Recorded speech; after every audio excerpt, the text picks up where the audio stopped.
ada dalam kepala agar mampu dikomunikasikan dengan baik, orang mengerti apa yang disampaikan, dan tentunya dapat meyakinkan apa yang disampaikan.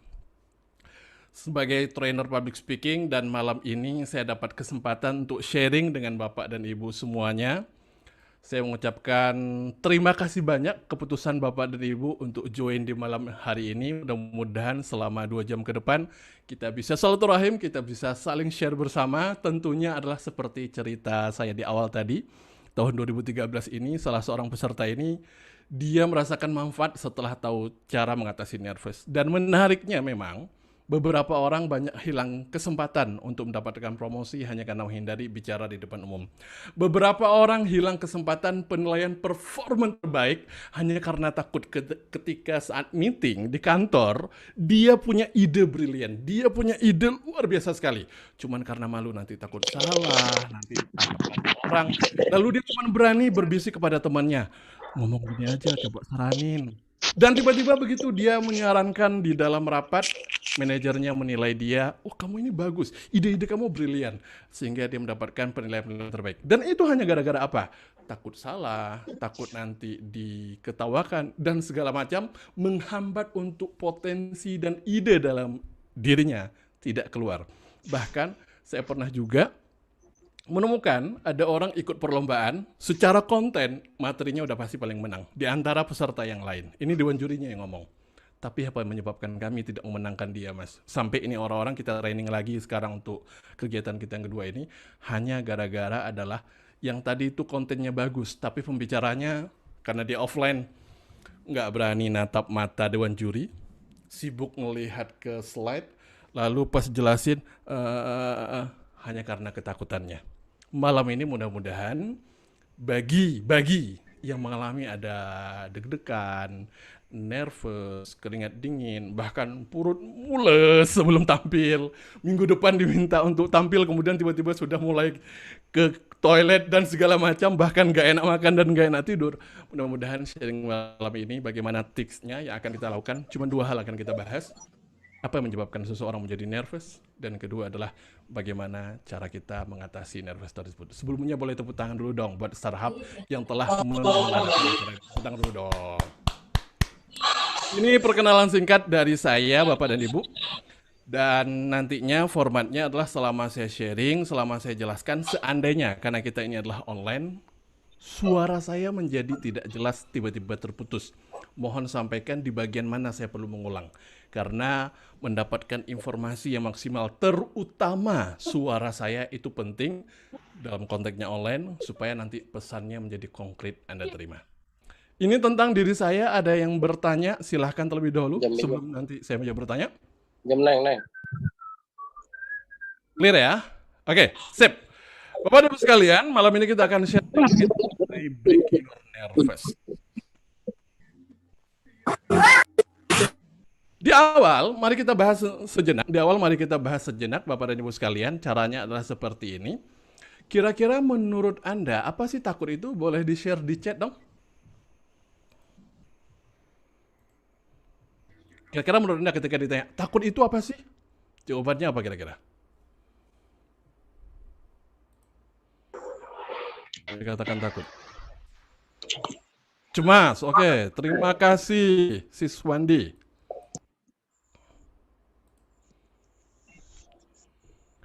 Takut ketika tidak bisa mengendalikan diri. Itu konteks. Sekarang kita lebih kepada pengertian takut itu sendiri apa bagi Anda? Takut sesuatu yang seperti apa? Tidak menguasai materi, oke. Sesuatu yang mengkhawatirkan. Terima kasih Pak Johan. Gelisah, gundah, merana. Waduh, ini gegana ya. Tidak berani melakukan sesuatu, ada yang menghambat. Tiba-tiba blank, wah itu bisa jadi penyebabnya. Tidak siapnya mental atau fisik menghadapi suatu hal. Wah, ini jawaban sepertinya punya background psikologi ya.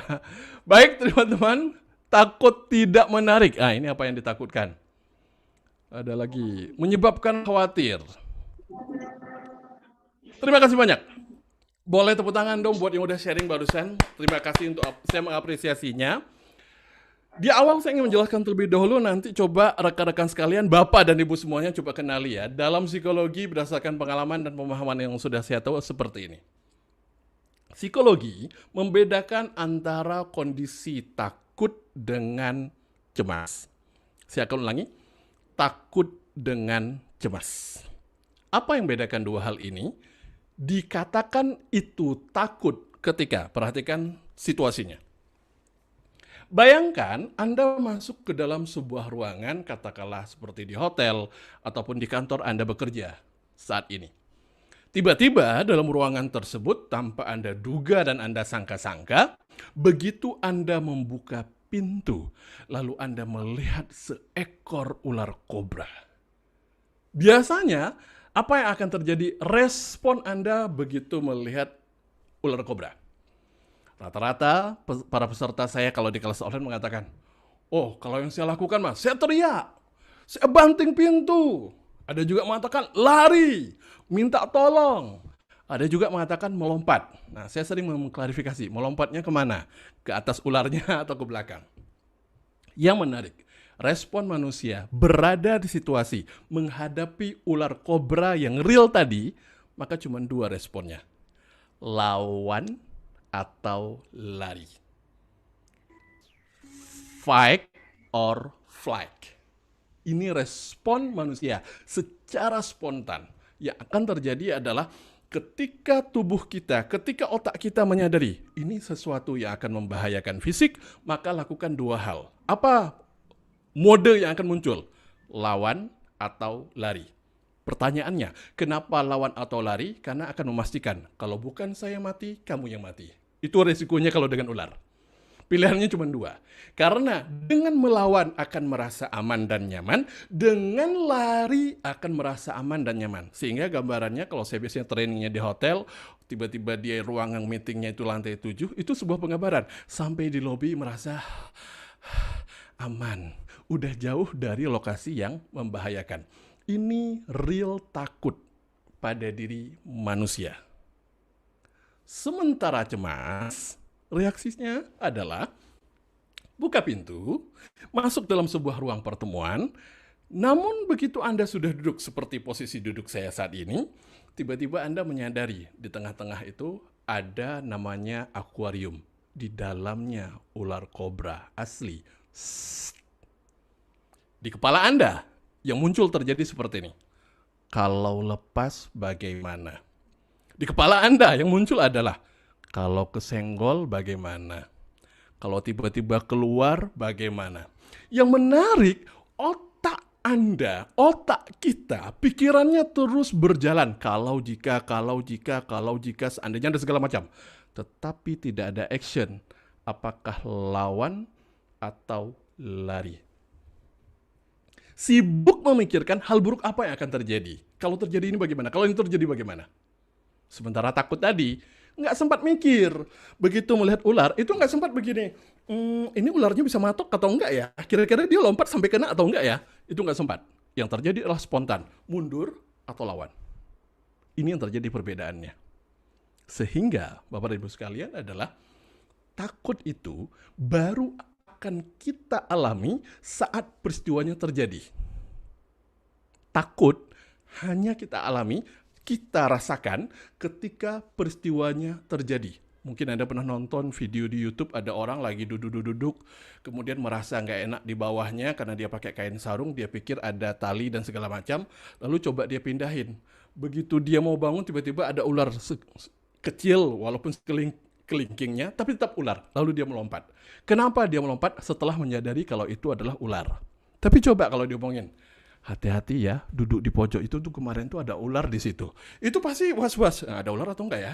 Kalau ada bagaimana nanti? Itu namanya reaksi cemas. Yang namanya cemas itu hampir tidak ada aksi. Takut dengan cemas. Saya sering mengatakan kepada teman-teman dan para peserta public speaking, menurut Anda kira-kira konteksnya bicara di depan umum, masuk kategori takut atau cemas? Boleh di chat dong? Masuk kategori takut atau cemas? Biar sama-sama kita terlibat. Oke, Mas Yogi, thank you. Oke, sip. Nah, Hampir rata-rata kita sepakat. Public speaking kita adalah masuk kategori adalah cemas.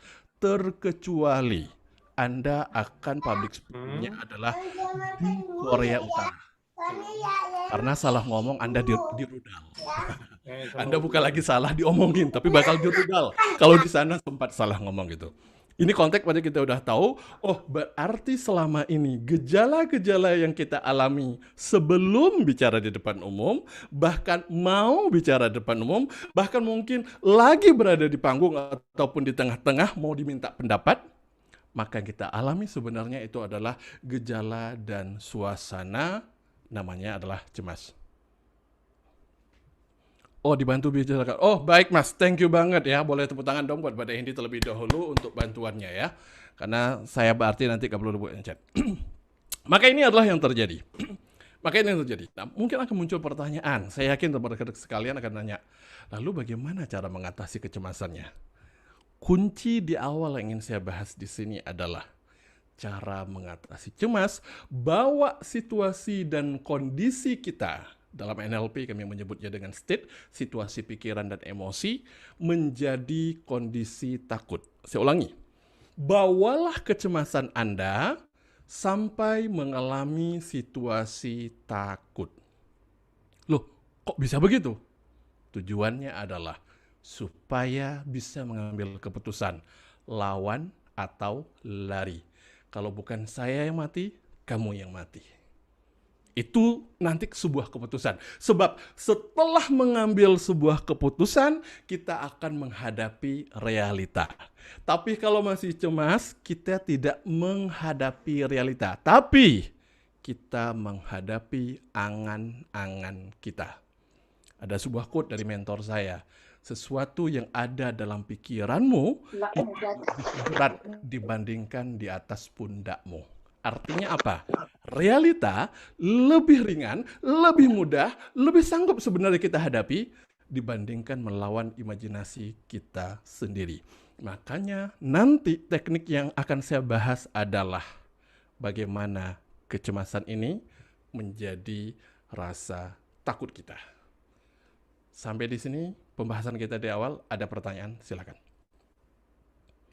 Ada yang mau didiskusikan? Ada yang ingin ditanyakan? Silakan. Oke. Mau raise hand dulu, mau tanya nanti boleh. Clear? Ada yang raise hand, Mas Andy? Belum. Belum ya? Sip. Wah, saya senang nih. Kalau tidak ada yang bertanya, berarti apa yang saya jelaskan difahami. Bukan kemungkinan kedua, tidak mengerti gitu ya, apa yang dibahas gitu ya. Mudah-mudahan bukan yang kedua, tapi adalah yang pertama gitu ya. Karena sudah paham. Boleh ini ya kalau mau bertanya langsung raise hand. Saya bisa bantu dibuka mic-nya. Pak Hamid. Oh. Boleh. Iya. Oke, silakan mau bertanya.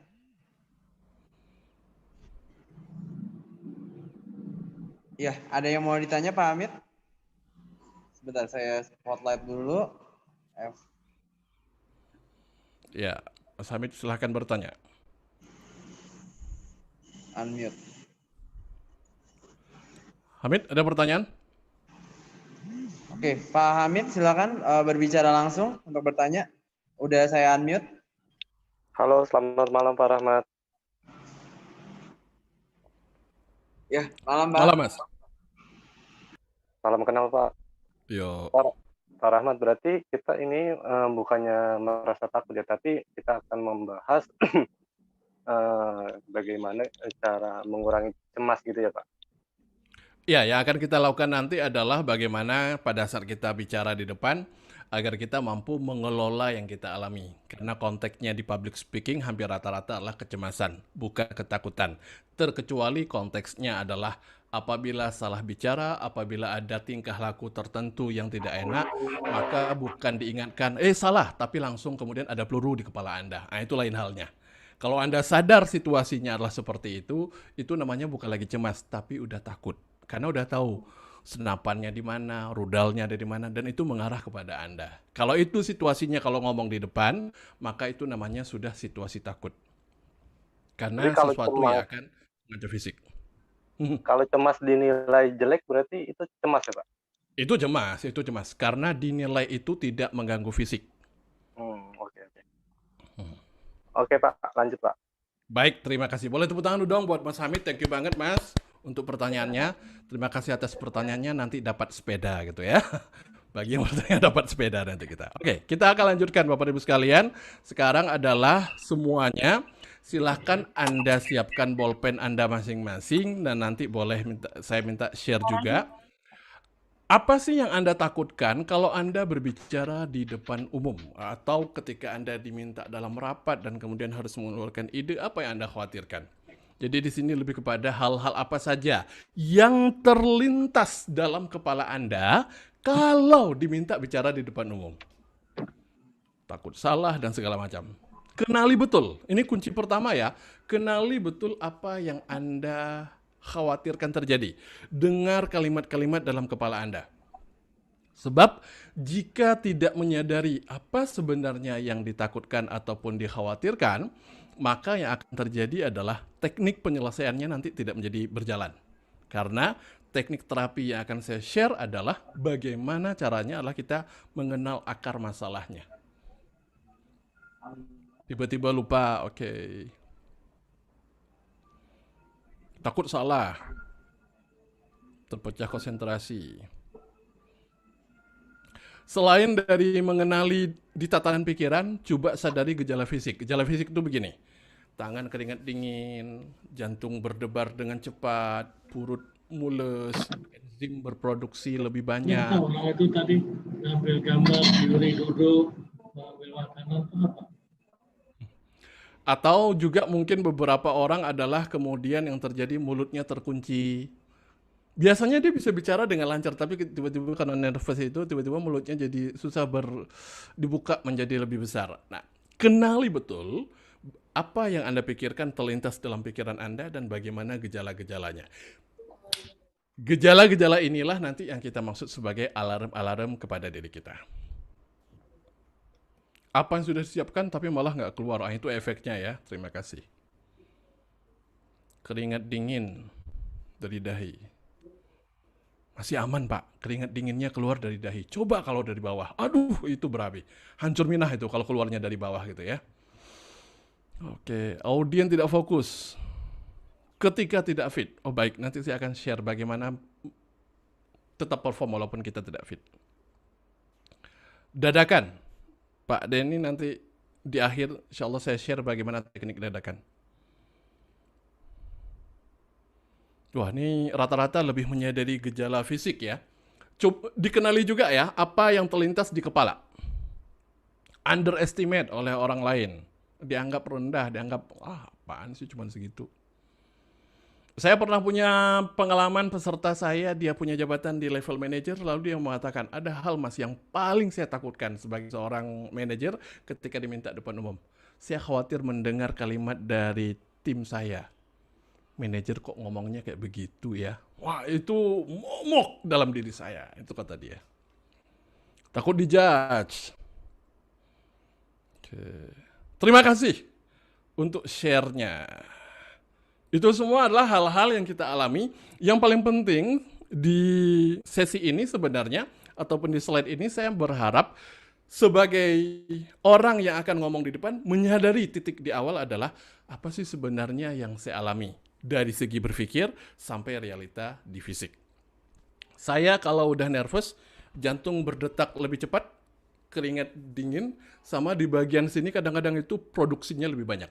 Itu kalau saya. Beberapa orang bahkan mulus sampai kemudian kepala nyut-nyut. Nah, setiap orang akan jadi berbeda-beda. Efeknya macam-macam gitu. Jadi keluar filler words, jadi ketika ngomong itu bergetar dan segala macam. Sekarang saya langsung fokus saja kepada adalah apa aja yang menjadi stimulus hal-hal yang menyebabkan kita menjadi nervous. Bapak Ibu sekalian, silahkan Anda cek, ada 5 penyebabnya. Saya akan membagi menjadi 2. Yang satu adalah stimulus, yang stimulusnya dari luar. Yang satu lagi itu adalah justru munculnya dari diri kita sendiri masing-masing. Itu yang akan kita lakukan. Dan yang paling penting, Anda juga perlu menyadari bersama sebenarnya adalah ketika nervous ini tadi terjadi, saya Saya perlu close di sini terlebih dahulu biar share saya mudah-mudahan suaranya keluar ya. Tadi suaranya nggak keluar. Oke.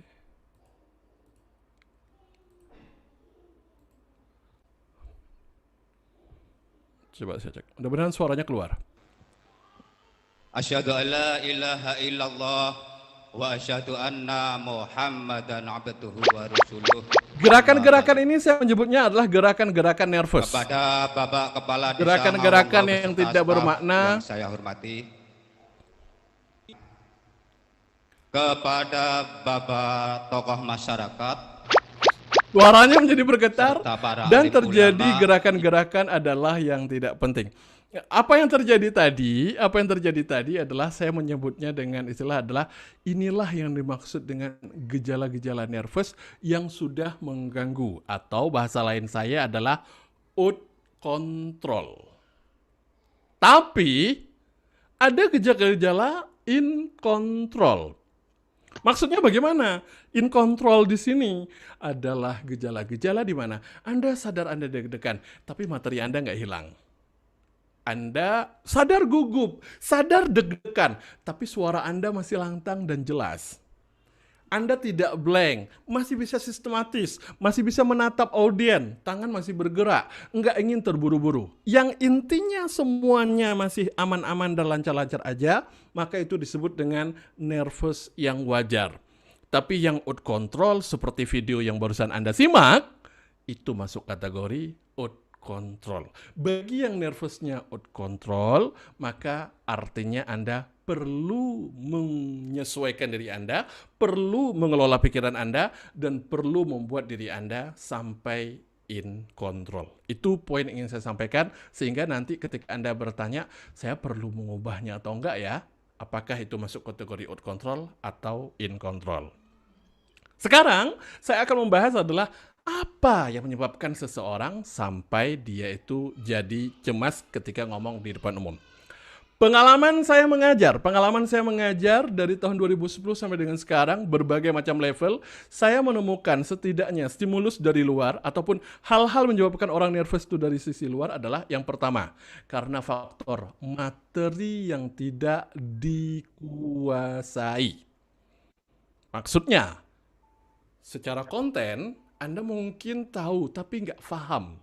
Secara konten, Anda tahu dan paham, tapi karena Anda belum expert, belum punya pengalaman di bidang tersebut. Kalau ditanya, ngerti sih, tapi kalau ditanya, boleh dong ceritain pengalaman di lapangan? Karena faktor Anda merasakan belum punya pengalaman ini membuat Anda menjadi, aduh nanti benar nggak ya, dan segala macam. Itu namanya faktor materi. Atau, saya punya beberapa teman sahabat yang dia mengatakan seperti ini. Mas, aku kalau sudah dibawa itu ada embel-embel ayat, hadis agama ataupun kalimat-kalimat dari kitab suci, kok aku menjadi kurang nyaman membawakannya. Itu disebut karena faktor konten atau materi. Kalau teman-teman di pemerintahan, biasanya ini adalah kementerian, seringkali saya dapatkan, Mas, problemnya adalah saya dipanggil oleh Bapak itu jam 10 pagi. Tiba-tiba dia datang, saya dapat undangan nih jam 1 untuk ngisi, tolong kamu yang gantikan ya, wakilin saya. Jam 10 diminta, materinya belum tahu, tempatnya belum jelas, yang pasti adalah harus menggantikan. Saya cuma punya waktu adalah 3 jam menggantikan. Nah, hal-hal seperti ini masuk kategori adalah materi yang tidak dikuasai. Obatnya apa? Gampang banget. Kuasai materi Anda, titik. Jadi, bagi yang nervousnya gara-gara materi, obatnya cuma satu, kuasai materinya, nggak ada lain. 2, saya nervous mas, kapan? Ketika menghadapi audien. Ada orang-orang, dia akan nervous adalah, pertama dari segi kedekatan. Apa maksud kedekatan? Ada orang yang nervous itu justru kalau yang hadir itu dikenal. Tapi ada juga yang nervous. Dia baru akan nervous kalau tidak dikenal. Ini kenali diri Anda baik-baik di bagian nervous ini, terutama audien. Saya pernah nanya, kamu kalau audiennya kamu kenal, kenapa sih sampai takut? Ada yang jawab begini, Pak, saya takut kalau umpamanya diminta ngomong di depan umum yang saya kenal. Ini kan teman-teman saya. Nanti jadi kurang ajar banget kok. Kita lanjutkan. Nanti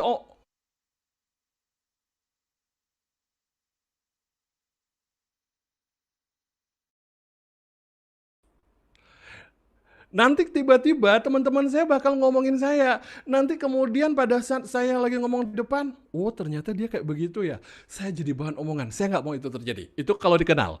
Tapi pernah juga saya nanya, kamu kalau ngomong di depan yang tidak dikenal, kenapa kamu jadi nervous? Justru karena nggak dikenal, Pak. Kan saya nanti nggak ngerti harus bagaimana. Nah yang menarik ini kebalikannya. Kamu kalau nggak dikenal, kenapa pede? Ya kan saya nggak kenal mereka, mereka nggak kenal saya. Ngapain saya takut? Kalau ini dibalik adalah, kamu kalau yang kamu kenal, kenapa kamu jadi justru nggak takut, itu biasa aja. Ya Pak, saya kan tahu mereka, mereka tahu saya juga tahu mereka nggak bisa ngomong kayak saya. Kalau hari ini saya ditertawain, besok giliran saya menertawain mereka, kita tinggal gantian saja untuk saling menertawakan lah. Itu ada frame-nya beda-beda. Yang perlu Anda lakukan adalah kenali diri Anda masuk kategori yang mana. Itu dari segi audien kedekatan. Lalu ada juga yang audiennya dari segi jumlah. Apa yang maksud dengan jumlah? Ada orang dia kalau ngomong 10 orang itu jadi nervous. 20 orang jadi nervous, 30 orang jadi nervous, 100 orang jadi nervous. Saya punya teman, dia kalau udah ngomong di depan 3 orang, itu energinya hilang tuh. Saya tambah lebih senang, makin sedikit orang, makin happy. Tapi kalau udah pesertanya 1000, bukan nervous, cuman merasa saya harus ngomong dengan siapa. Tapi tetap itu adalah harus perform walaupun saya tahu tekniknya.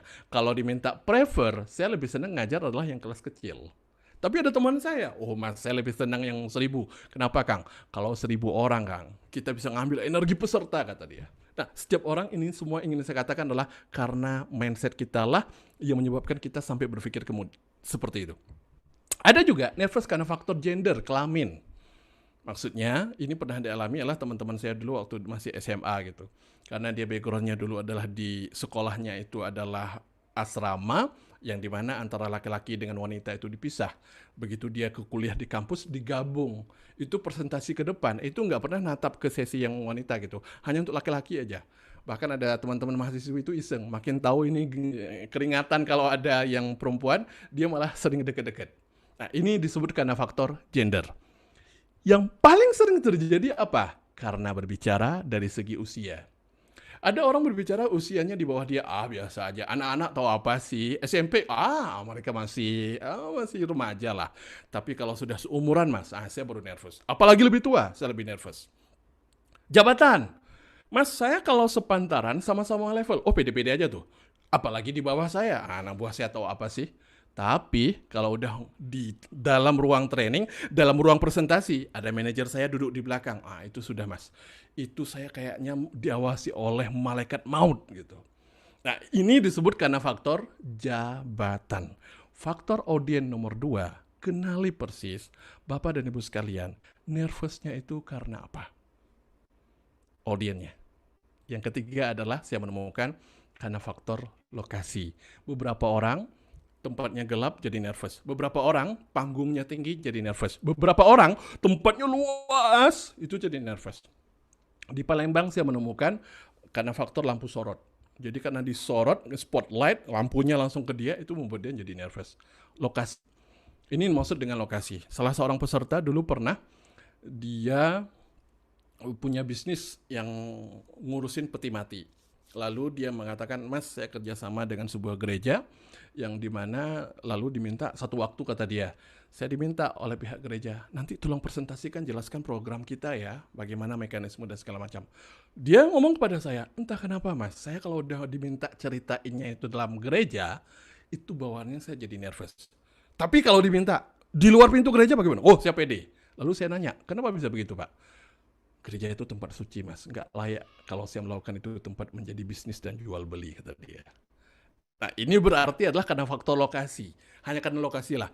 Ada juga yang dia seorang trainer profesional, tapi kalau di semua kegiatan yang pemakaman, itu dia menjadi ada traumatik tertentu. Ini disebut karena saya menyebutnya dengan adalah stimulus dari luar. Maksudnya apa stimulus dari luar? Hal-hal yang tidak bisa kita kontrol. Contoh begini, Saya diundang sebuah tempat, lalu kemudian ruangannya udah katakanlah seperti yang membuat saya jadi nervous. Kan nggak bisa saya ngomong, Bapak dan Ibu semuanya, acaranya kita cancel ya, soalnya nggak ada tempat lain. Tempat ini saya nggak bisa ngomong. Nah, itu sebuah realita nggak bisa kita tolak. Atau Anda yang bekerja di perusahaan, Anda ngomongnya begini, tolong itu Bapak manajer boleh keluar dulu Pak. Kalau ada Bapak, saya nggak bisa ngomong soalnya saya bikin nervous kalau ada Bapak. Kita nggak bisa milih. Di teman-teman akademisi, nggak bisa ngomong, Pak Prof, boleh izin keluar dulu Pak? Oh, kenapa sih keluar? Kalau ada profesor, saya deg-degan soalnya. Itu sebuah hal yang nggak bisa kita merequest dan mengkondisikan supaya keluar. Terkecuali adalah face to reality. Bagaimana cara kita adalah meresponnya. Yang menarik, hal ini pun sesuatu di luar diri kita. Pengalaman saya menggali dari saya terapi, dari segi private dan coaching, saya menemukan ternyata hal ini ditemukan karena adalah faktor nervousnya. Satu, dari segi teknis, dua adalah psikologis. Teknis dan psikologis semuanya ada dalam diri kita. Kalau yang tadi, semuanya ada di luar diri kita. Saya mulai dari teknis terlebih dahulu. Apa menyebabkan teknis? Contoh, mungkin ada di antara Anda yang menjadi nervous gara-gara nanti kalau ditanya sesuatu yang nggak saya persiapkan bagaimana? Kalau pertanyaannya nanti melebar bagaimana? Kalau pertanyaan nanti terlalu mendalam bagaimana? Kalau saya nggak bisa jawab nanti bagaimana? Kan malu bawaannya. Itu disebut karena faktor teknis. Kok teknis? Sebab cara menjawab itu ada ilmunya. Cara kita merespon pertanyaan itu ada ilmunya. Bahkan terhadap pertanyaan yang tidak kita kuasai sama sekali, itu ada ilmunya. Bagi orang yang sudah menguasai teknis, ilmu tersebut, itu dia akan pede-pede aja melawannya, menghadapinya. Tapi bagi yang belum menguasai teknis, itu bisa menjadi serba salah. Mungkin ada yang khawatir nantinya adalah ketika cara pegang mic saya udah benar belum ya? Cara saya berdiri udah benar atau belum? Cara saya menatap udah benar atau belum? Yang intinya adalah semua karena cara. Suara saya terlalu kecil supaya suara saya ngebas bagaimana? Suara saya ini monoton supaya suara saya ini berayun bagaimana cara ngomong? Supaya ketika saya berbicara orang mau menatap saya dan kemudian orang perhatikan gerakan tangan saya bagaimana? Lalu cara menggerakkan yang benar itu harusnya bagaimana? Muncul banyak pertanyaan, bagaimana teknis yang tidak dikuasai menyebabkan Anda sampai nervous. Itu yang dimaksud dengan teknis. Yang kedua, karena faktor psikologis. Psikologis, Anda tahu ilmunya, tapi karena pola pikir Anda lah menyebabkan Anda sampai jadi nervous. Bisa jadi nanti ketika harus menghadapi audiens. Contoh real, tahun 2011. Malam hari saya ditelepon oleh sebuah provider training. Dikatakan, Mas, besok kosong. Kalau kosong tolong ngajar kelas private ya. Ini ada permintaan dari klien kita. Oke, siap. Tolong kirim confirmation letter kepada saya siapa kliennya. Dikirimlah kemudian CL, confirmation letter kepada saya. Yang pertama biasanya akan saya baca adalah berapa fee yang akan saya dapatkan. Nah, itu poin pertama, pokoknya kalau udah ada kontrak itu dulu saya lihat. Yang lain nanti belakangan. Fee saya akan berapa ngajar? Durasinya berapa lama? 4 jam. Materinya apa? Bagaimana cara mengatasi nervous. Lalu tiba-tiba ketika saya membaca nama kliennya, terbaca di sana, mohon ini nanti jangan sampai disebarkan, namanya adalah Manohara Tid, dia itu salah seorang artis. Lalu apa yang terjadi teman-teman? Begitu saya tahu ini adalah seorang artis yang saat itu juga ada lagi heboh dan boomingnya dia dengan kasus Malaysia. Tiba-tiba, ini belum besok hari ya, setelah saya baca di email saya, itu mulai terjadi. Istri saya nanya, kenapa? Besok ngajar, kan dah sering ngajar, tapi beda. Beda kenapa? Ini beda artis soalnya. Udahlah ngajar aja nggak apa-apa. Saya sampai kemudian telepon dari tim panitia. Bro, ini yang mana? Itu tuh artis yang kemarin yang ada masalah. Udahlah ngajar aja, mau duit kan? Udah ngajar aja. Ya. Tapi walaupun ya, ini tetap tidur nggak enak. Saya paham betul, saya menguasai teknis Bapak dan Ibu. Saya menganalisa apa yang terjadi pada diri saya.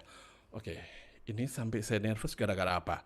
Lalu tiba-tiba saya menyadari, karena audien. Oke, baik. Ini ada audien. Lalu, apa respon saya? Karena psikologis. Apa respon saya terhadap audien saya? Muncul kalimat di kepala saya. Dia kan artis, udah biasa ngomong di depan. Ngapain dia ikut training? Dia kan udah sering untuk bertemu dengan banyak orang di depan kamera lagi. Ngapain dia belajar lagi public speaking?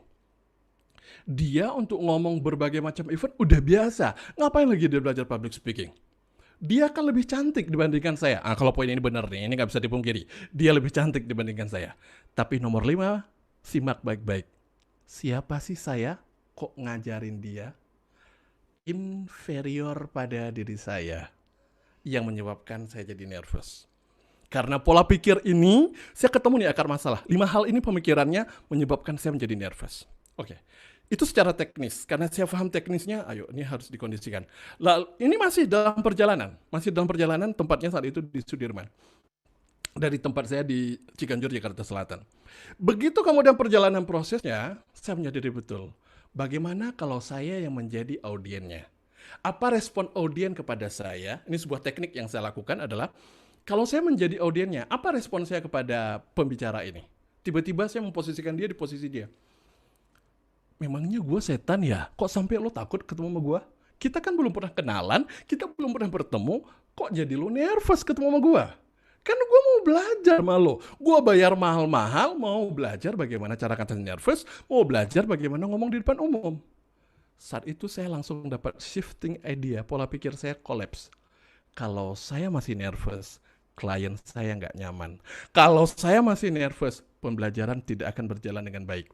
Tiba-tiba saya langsung ganti mempersepsikan dia no one. Maksudnya adalah bukan siapa-siapa. Kamu hanya ada orang yang sedang mau belajar public speaking bersama dengan kami. Titik, selesai. Ketemu dengan dia, saya kemudian berjabat tangan. Halo, saya Rahmat Syah, nanti akan sharing tentang bagaimana bicara confident dan atasi nervous. Oh mas, please help me ya. This is big problem for me, kata dia. Hari itu saya ingat banget baju yang dia pakai seksi banget. Itu nggak saya lupakan sampai hari ini pokoknya ya. Tapi Bapak dan Ibu adalah karena pola pikir yang berubah, saya tahu ini adalah psikologis dan saya karena teknis, maka saya bisa menghandle-nya. Pertanyaannya, bagaimana bagi orang yang nggak tahu teknis, psikologisnya bisa bermasalah?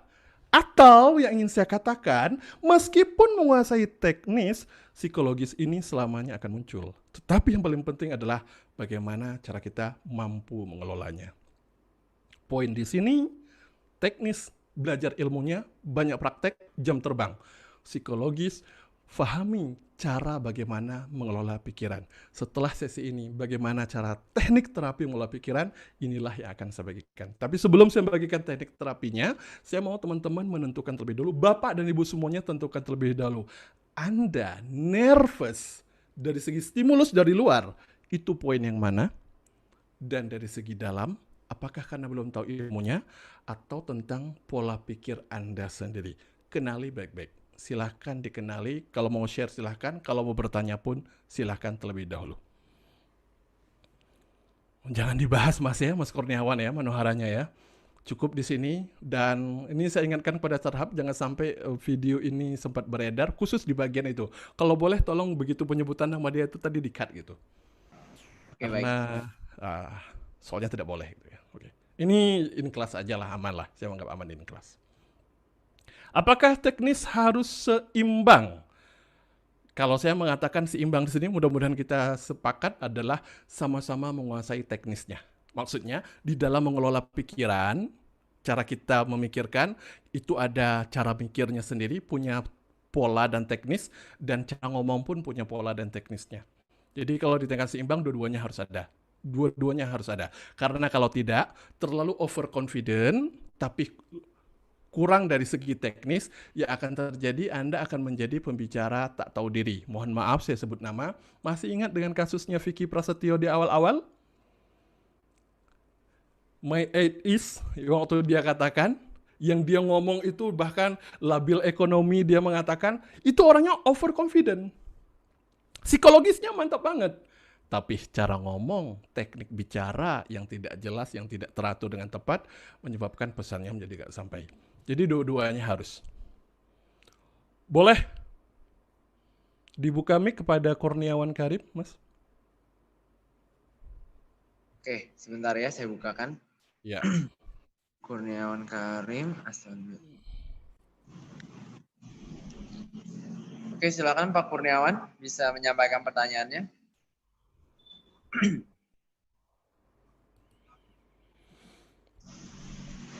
Terima kasih Mas Rahmat Shah Sama-sama Bapak. kesempatannya. Saya ada pertanyaan, tadi ada 3 hal kan ya yang Ya. membuat masalah, ada mal tadi ya.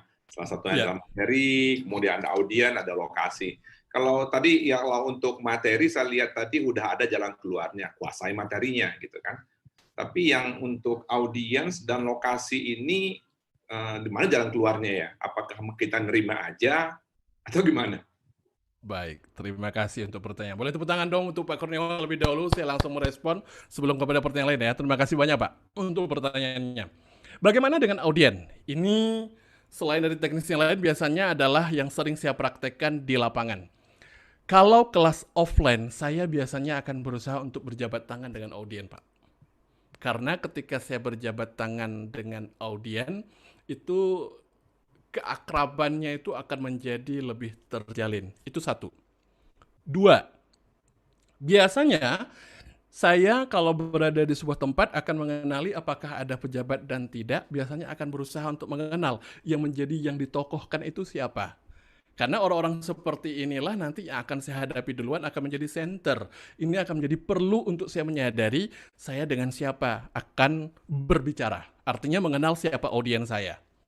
Lalu ada juga yang saya lakukan adalah ketika selain tadi dari berjabat tangan, juga biasanya Allah akan ngobrol-ngobrol sebelum saya dapat kesempatan untuk bicara di depan, saya akan berusaha untuk sempat ngobrol, chit-chat dulu dengan para peserta saya. Hal ini saya menggunakan metode dan berjabat tangan tadi Pak ya.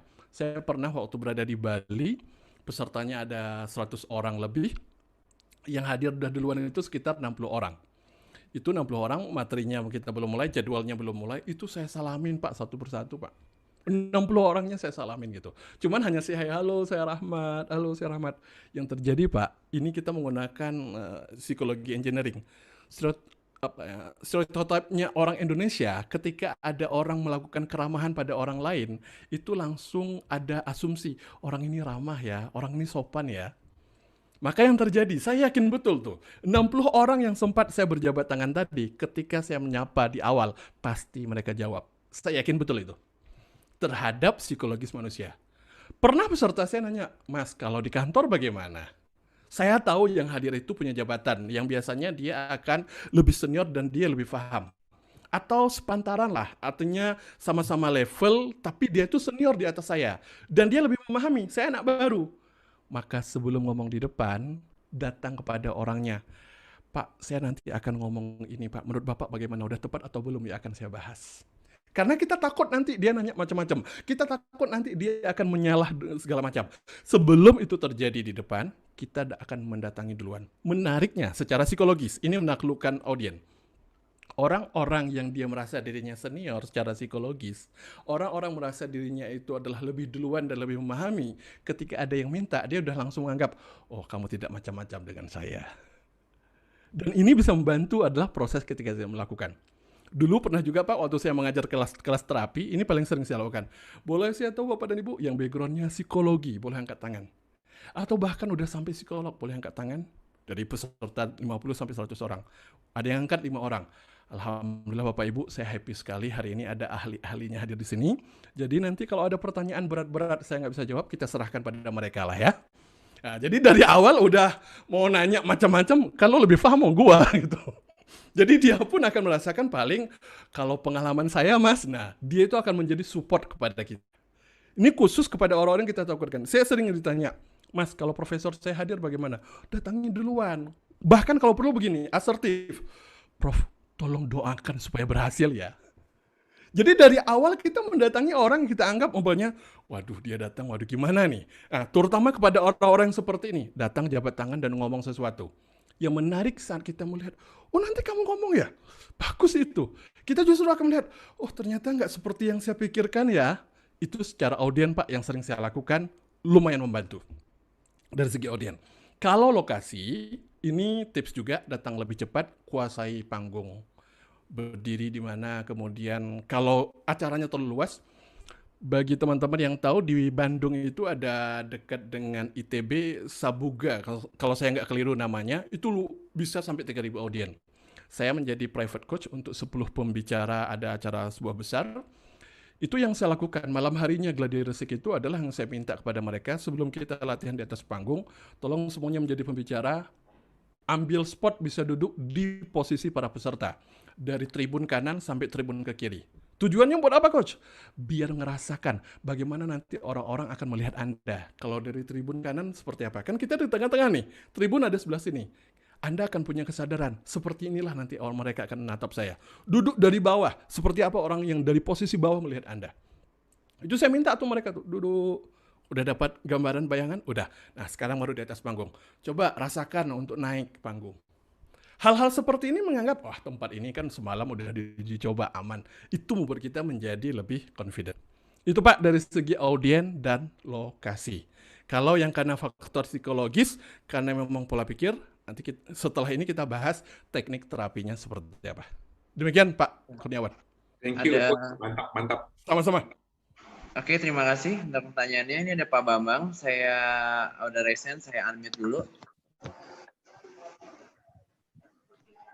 Oke, silakan Pak Bambang untuk bertanya. Saya udah unmute. Oke, selamat malam Coach Rahmat Syah. Malam Pak Bambang. Ya, salam kenal. Saya Bobo Nurdiansyah dari Havara, sebuah training provider juga atau event planner. Oke, tadi kan sedikit bahas tentang psikologi ya, tentang psikologi juga.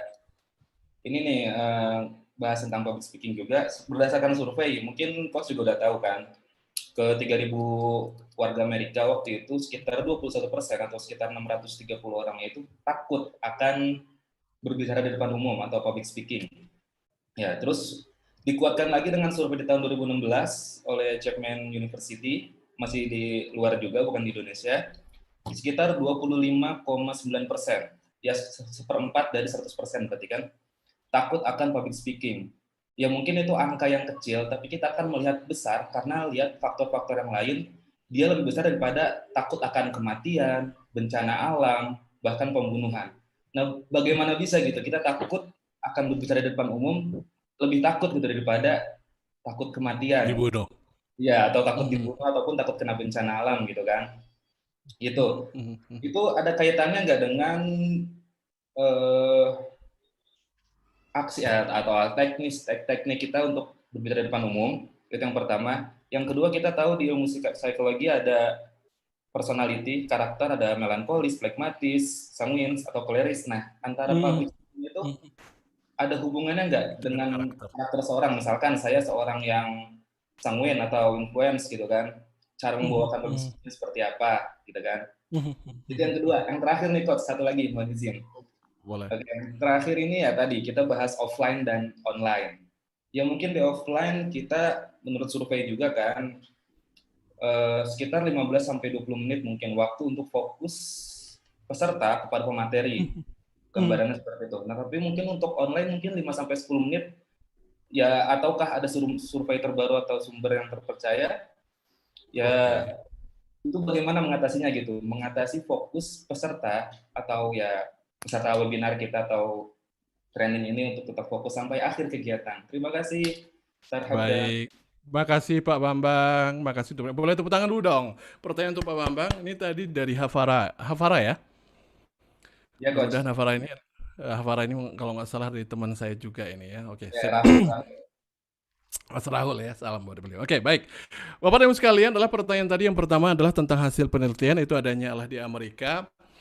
Whatever dari hasil penelitian itu, kalau bagi saya adalah membaca data tersebut ingin mengatakan bahwasanya memang namanya public speaking itu sebuah momok yang dimana itu lebih dikhawatirkan gitu dibandingkan yang lain, dan itu realita. Lalu bagaimana menyikapi data tersebut? Kalau bagi saya adalah mau ada data ataupun nggak dipakai data, kenali nervous atau enggak. Kalau nervous selesaikan, kalau enggak biarin. Walaupun datanya cuma ngomong 0,000 sekian persen orang nervous gitu. Tapi ketika menyadari nervous ngomong di depan umum, selesaikan, titik gitu. Bahkan mungkin datanya 100% adalah nervous, yang intinya adalah atasi. Itu dari segi data ya.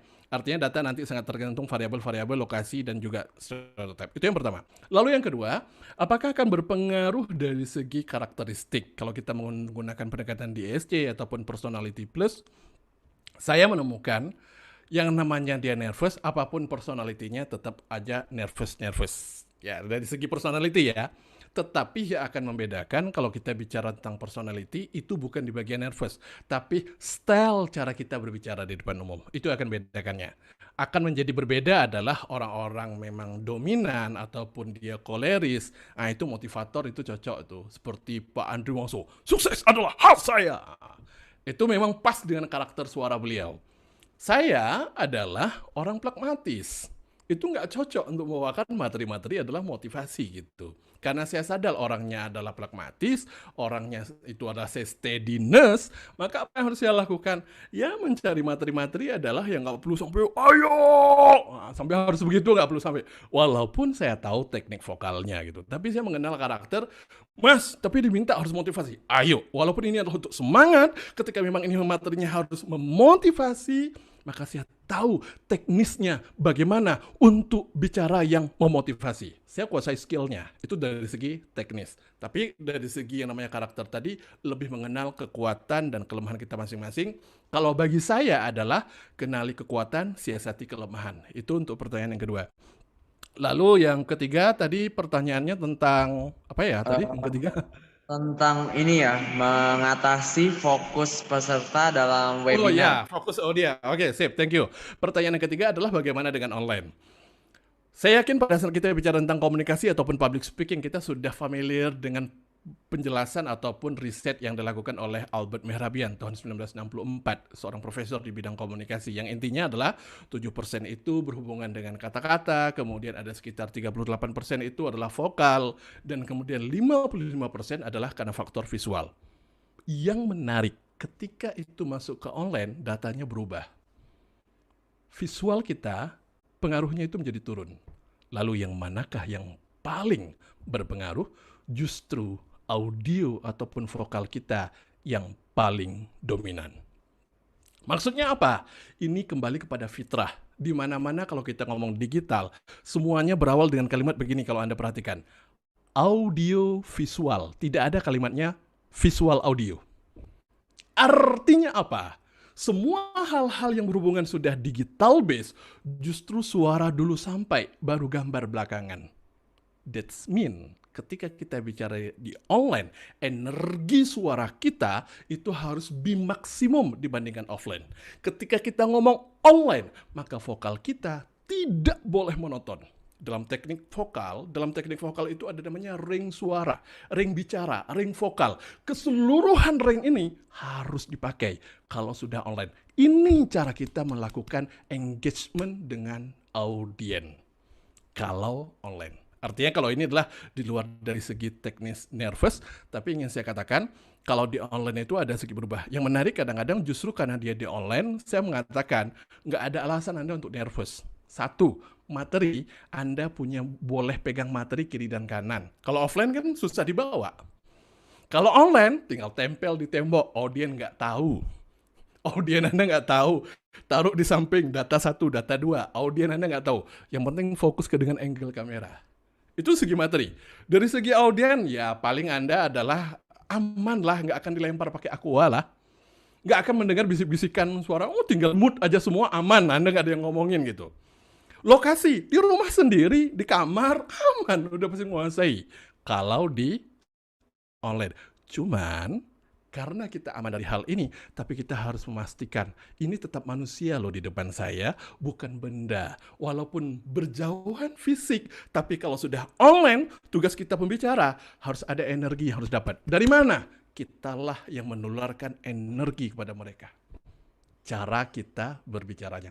Ini biasanya kalau di materi teknik presentasi, saya membahas teknik vokal ini agak tersendiri supaya menyadari dan betul-betul difokuskan. Sehingga ketika Anda berbicara, Anda tahu persis kapan suaranya harus lebih ngebas. Dan hal seperti inilah yang kira-kira dimaksudkan. Kurang lebih begitu Mas ya. Boleh tepuk tangan dulu dong buat Pak Bambang. Makasih banyak. Oke. Ada pertanyaan lain? Oh, untuk pertanyaan bagaimana sebenarnya untuk di depan audien itu sudah lumayan tahu, tapi hanya ketika lupa mendadak. Oke, ini sebelum di atasnya. Kalau lokasi tadi kuasai lapangan ya. Kalau yang lupa dadakan, ini hanya teknis saja ya, khusus bagi yang lupa dadakan.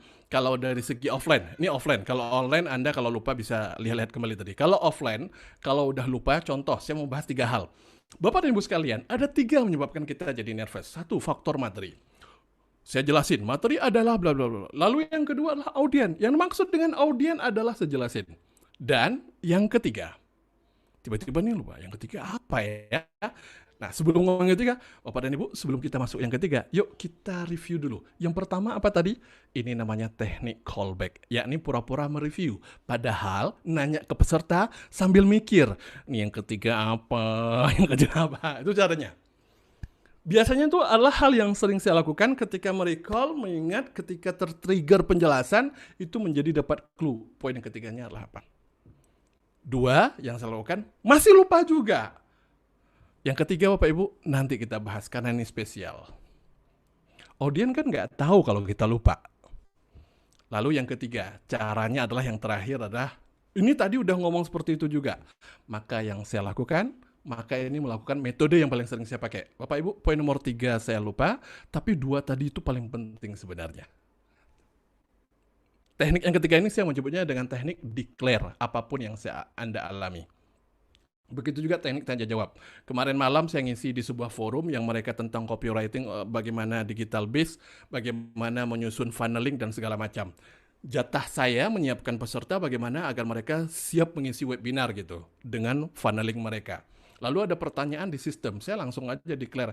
Terima kasih Bu untuk pertanyaan bagus, ini bagusnya nanti biar teman saya yang akan menjawab menjelaskan supaya nanti tidak mispersepsi, ini adalah bukan bidang saya. Dan yang menarik adalah peserta kemudian, ya udah. Bagaimana kalau itulah materi harus, contoh, ini adalah materi saya tentang nervous. Ada pertanyaan mengenai nervous. Saya belum tahu. Memangnya saya berdosa kalau saya belum tahu. Tapi saya harus mendeklarnya dengan mantap dan jelas. Pertanyaannya bagus tuh Mas, tapi dia belum tahu. Nanti setelah saya tahu saya share ya.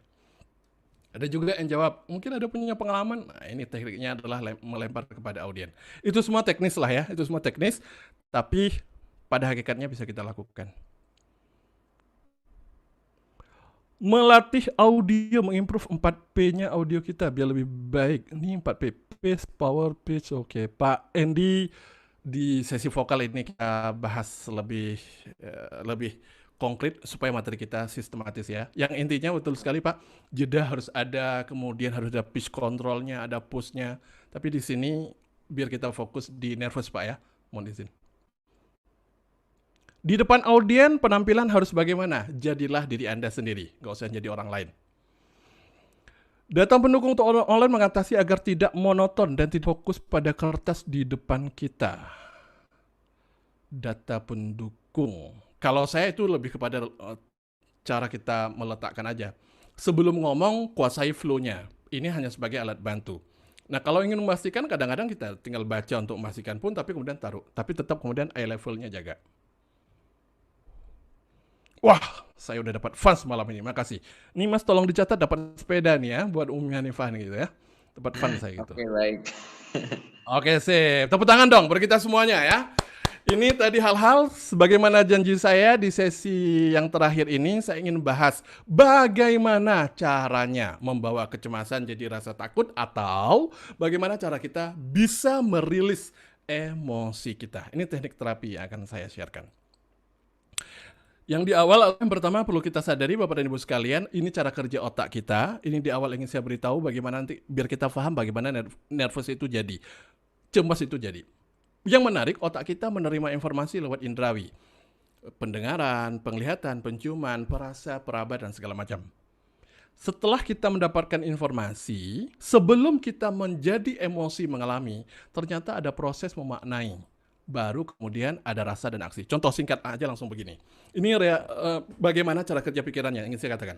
Tiba-tiba ada orang Anda kenal atau tidak, tiba-tiba dia mengatakan pada Anda begini, "Woi, dasar anjing lo."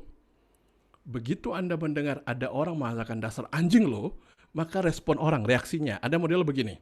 dia langsung ngomong balik gitu, lu anjing. Nah, bahkan sering ngomong, sesama anjing jangan menganjingkan. Ada yang ngomong seperti itu juga gitu ya. Itu aksinya artinya balas. Bahkan ada juga ngomong, nggak pakai verbal. Ada yang ngomong, dasar anjing lo, langsung nonjok. Baru kemudian klarifikasi, maksudnya apa? Intinya lah aksi di sana. Tapi ada juga orang dikatakan anjing, tapi dia diam kemudian.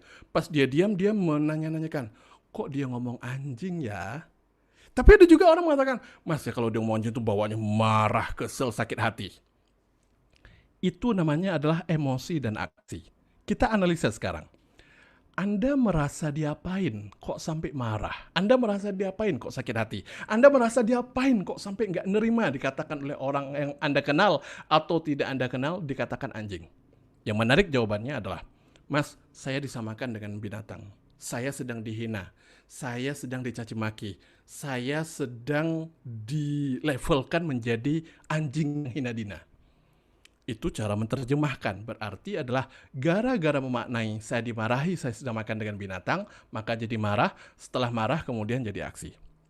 Berarti poin ini semua gara-gara proses memaknai. Maksudnya, informasi yang apapun, jika maknanya berbeda, emosinya berbeda, aksinya juga berbeda. Makanya kita sering pernah mendengar kalimat ini populer itu salah satunya adalah dari, ada yang mengatakan ini informasi awal itu dari Mahatma Gandhi.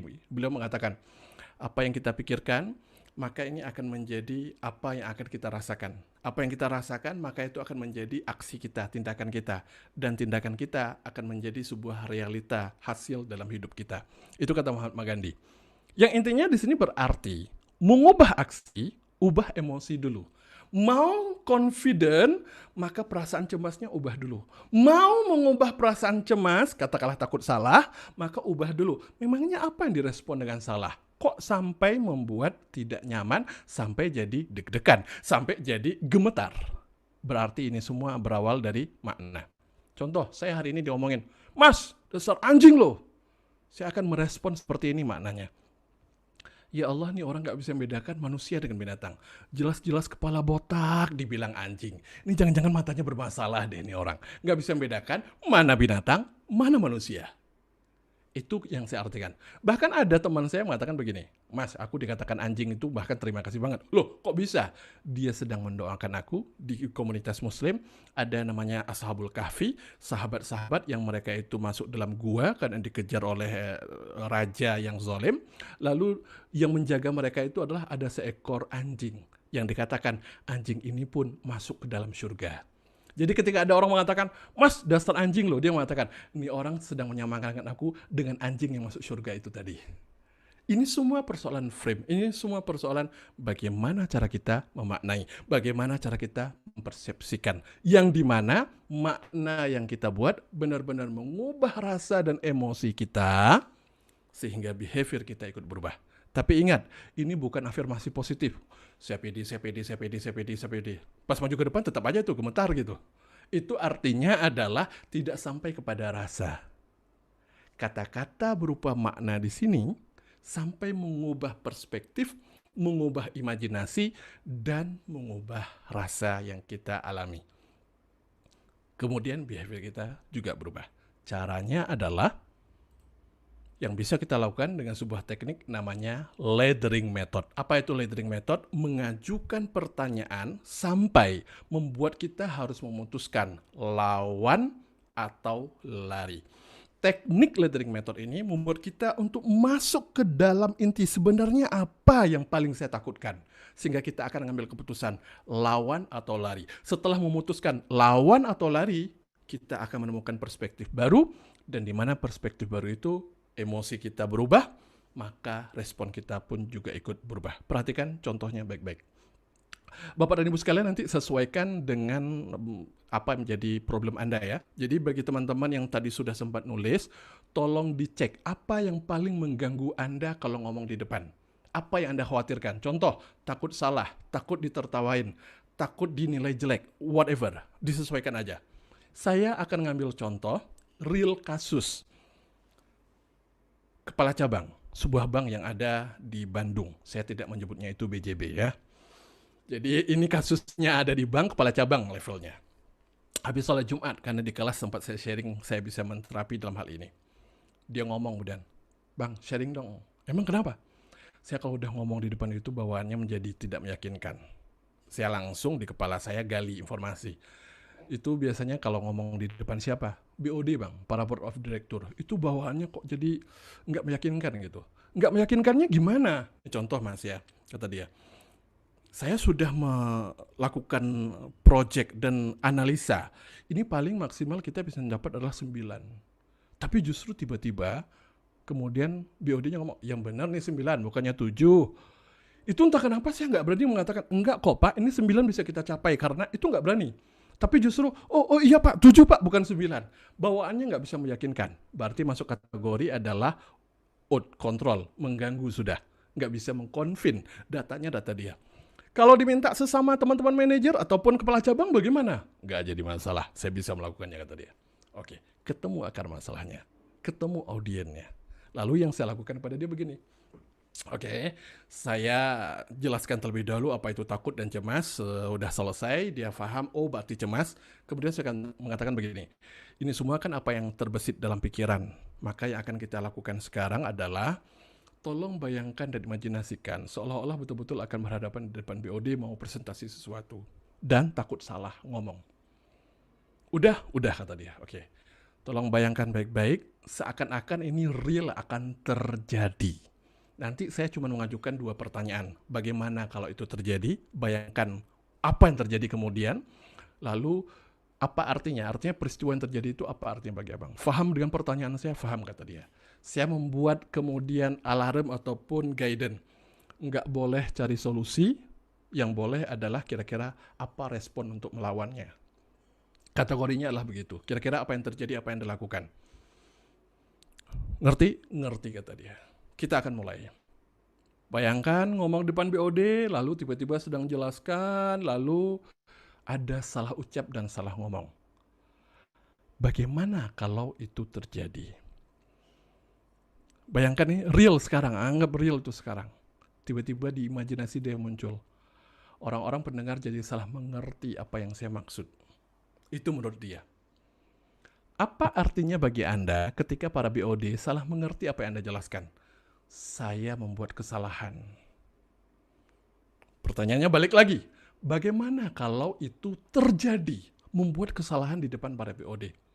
Saya akan dinilai tidak kompeten. Apa itu artinya? Saat dinilai tidak kompeten.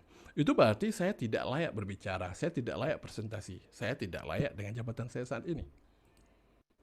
Bagaimana kalau itu terjadi? Performance saya jatuh karena dinilai tadi nggak kompeten. Apa artinya? Key performance saya menjadi jelek. Bagaimana kalau terjadi? Ya ujung-ujungnya kalau itu jelek terus, ya saya bisa sampai dikeluarkan dari tempat kerja. Apa itu artinya? Ya saya nggak di sana lagi mas, nggak kerja lagi di sana. Oh ya betul, itu yang akan terjadi. Oke. Artinya adalah itulah yang akan realita. Lalu saya ngajuin lagi. Bagaimana kalau itu terjadi? Udah nggak di sana lagi, dikeluarkan dari tempat kerja, dan tidak di sana lagi. Dia hening menjawab, memikirkan realita-realita yang akan terjadi. Diam dia, saya paling hanya mengulang. Ayo coba bayangkan peristiwa dalam hidup Anda yang dimana Anda nggak bekerja lagi, apa yang akan terjadi kepada diri Anda? Tiba-tiba ini terjadi di kepala dia sampai Pak Hakim begini. Masa anak istri nggak makan? Masa hidup saya berantakan? Nggak boleh begini. Nah kalau ini terjadi, maka dia jawab, saya akan cari kerja lagi di tempat lain. Saya masih muda, saya yakin saya akan diterima, perusahaan lain masih menerima saya. Apa itu artinya bagi Anda? Ya nggak apa-apa, bukan masalah saya untuk cari kerja tempat lain. Saya yakin pasti akan diterima. Oke, intinya kan nggak apa-apa, nggak masalah. Lalu saya mengajuin pertanyaan begini, ini pertanyaan penutupnya. Kalau memang nggak apa-apa, bukan masalah, lalu apa yang dikhawatirkan? Ya juga bang ya, apanya perlu dicemaskan kan? Oke. Nah itu belum cukup bagi saya harus mengcounter ulang. Kita ulangi ya, coba bayangkan sekarang akan ngomong di depan BOD, pertanyaan saya kepada dia. Sudah bang, oke. Tiba-tiba salah ngomong, bagaimana kalau itu terjadi? Ya kalau itu terjadi saya jelaskan ulang sampai BOD memahami apa yang saya sampaikan. Respon jawaban dia menjadi berbeda. Karena dia mendapat peta, dia mendapatkan respon pikiran. Yang mengganggu dia bukan realita, toh realitanya belum terjadi, tapi momok hal buruk di kepala dia. Makanya tadi dikatakan bawa kecemasan jadi rasa takut. Itu yang terjadi. Ini saya selama menterapi ini, macam-macam kasus yang keluar. Kalau ini lumayan pendek, saya pernah menterapi itu 2 halaman flip chart, itu penuh. Unek-uneknya keluar semua. Saya kejar terus.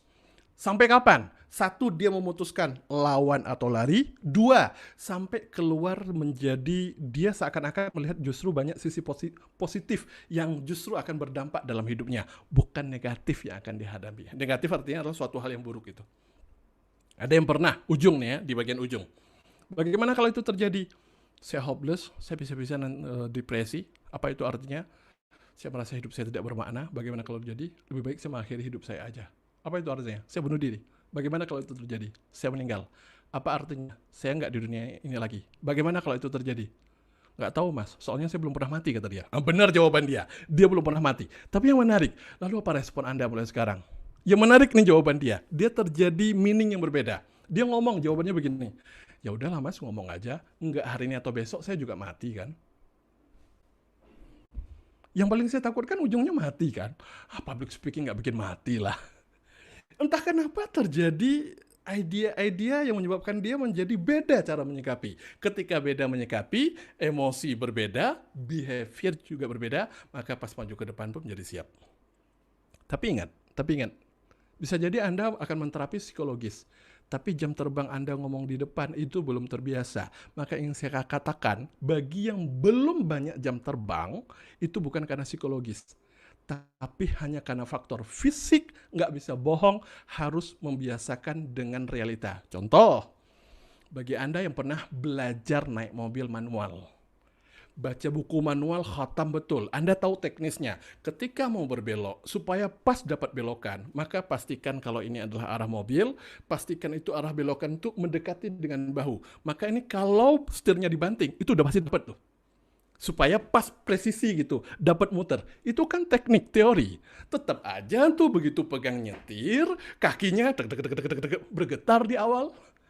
Saya sebelum belajar naik mobil, itu saya pelajari teknis, saya nonton videonya di YouTube, cara pegang setir yang benar, itu saya. Tapi begitu latihan di samping ada coach saya, ada mentor saya, tetap aja tuh merasakan kaki saya gemetar. Dan pelatihnya paham betul, mas sebelum kita berjalan, kita rasain dulu ya pedal itu bagaimana. Ayo sepatu sandalnya dibuka, kata dia. Coba diinjak, rasain aja dulu, dielus-elus aja dulu nggak apa-apa, kata dia. Yuk pegang setirnya, diputar-putar aja loh. Nggak usah nyalain dulu, kata dia. Nih personeling, coba pegang aja mas, pegang aja gitu. Itu menurut saya itu bagus, ini cara ngajar trainingnya bagus banget gitu. Udah, sekarang kita nyalain dulu ya, coba pegang aja. Ya walaupun saya tahu ketika memutar bagaimana tenaga, tahu ilmunya, tapi tetap aja butuh jam terbang. Yang menarik begitu udah biasa, lama-kelamaan kita ngomong dapat feel, sama halnya ngomong di depan umum. Terbiasa bicara, pengalaman jam terbang banyak, teknik yang sudah Anda pahami dan kuasai, maka dia akan melebur dalam diri Anda, sehingga ketika Anda bicara, kapanpun diminta, enjoy, santai. Ini bagi yang tadi belum terbiasa. Ada peserta saya nanya begini, mas saya udah sering banget, tapi entah kenapa setiap kali ngomong di depan deg-degan. Terutama apa bu? Kalau diminta sambutan gitu. Begitu saya berikan teknik sambutan kepada dia, kenapa nggak dari dulu? Mas, ayo kita sekarang pulang. Ngapain? Beri sambutan ke tim, kata dia.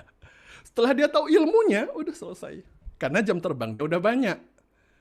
Artinya di sini, bagi yang sudah banyak jam terbang selama ini karena faktor pekerjaan dan faktor situasi alam yang mendukung Anda untuk banyak jam terbang tapi kurang skill, kuasai skill supaya menambah performa Anda. Bagi yang belum banyak, tapi udah duluan belajar ilmunya, maka perbanyak jam terbang. Menariknya di zaman sekarang, Anda nggak perlu nunggu diundang untuk bicara di depan umum, karena Anda bisa membuat untuk bicara sendiri. Di mana? Live Facebook atau Instagram. Rasakan caci maki daripada netizen maha benar itu. Anda akan melakukan live dan tiba-tiba mereka, apaan sih? Komentarnya pedes. Mereka nggak pernah mau ngerti kalau Anda itu sedang latihan. Ngomong apa sih lo? Jelek tahu? Suaranya kok begitu? Tapi ketika Anda siap menerima dengan komentar-komentar itu, biasa aja ternyata setelah dikomentarin, maka pas maju ke depan, itu akan biasa. Yang kita takutkan adalah apa kata orang. Maka biasakan. Alumni saya, dia praktekkan, dia katakan, Coach, pengalaman saya, teman-teman saya tuh cuma caci maki itu 3 kali. Yang keempat kali, boleh juga tuh ajarin dong. 3 pertemuan pertama kata dia live di Instagram, apaan sih lo, ngomong apa sih? Tapi pertemuan keempat, boleh juga ajarin dong. Artinya, perbanyaklah jam terbang Anda. Tepuk tangan dong untuk kita semuanya ya. Yuk, ada pertanyaan? Silahkan, monggo. Terutama tentang teknik tadi. Ya, silakan teman-teman kalau ada yang mau bertanya. Saya boleh lagi? Iya, mau tanya. Ya, silakan. Saya kan gini Pak, saya ada di Kanada ya, nyetirnya itu di sebelah kiri. Terus saya harus road test. Saya jadi gugup Pak, karena kan biasa kita di Indonesia kan di setir kanan. Jadi gagal pada waktu parkir.